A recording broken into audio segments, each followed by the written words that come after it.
welcome to another edition of Yo on the Go.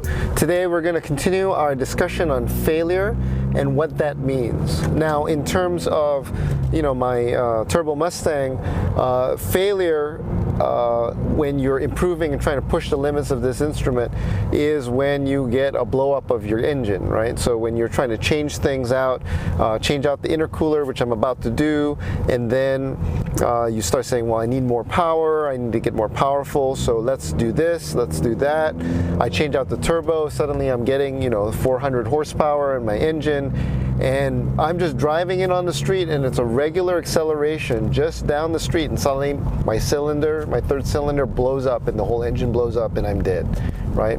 Failure then has you question, why was I spending all that time improving my engine, my being?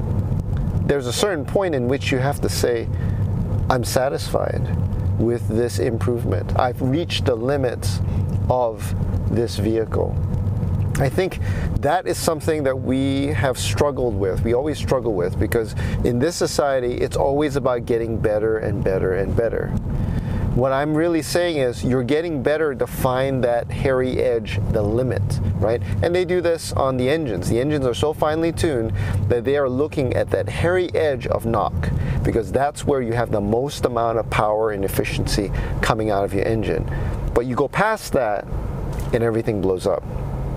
Now, we want to be able to find those hairy edges, and the trick is to be satisfied with that hairy edge, to know fully that you've realized yourself, discovered who you really are, and then stop before you completely fail. So you'll hit failure and you'll say, what is this meaning? Why am I in this vehicle? Why am I changing and improving? And then there's that newness of a life, newness of purpose that you'll find. And it may take a long time, it may take a short time, it may take a little nudge here, it may take a push or a jump, but you'll find it. If you get up to that edge, you start feeling those edges of your performance and then being satisfied with it. And with that, there's this, interesting duality of life, right? To know your limit and to acknowledge it, to grieve it, but also to be joyful of it, right? I had a friend who always told me that what doesn't kill you always makes you stronger.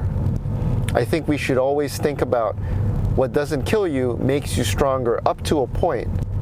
And once you get to that point and you know that's the point, to be satisfied.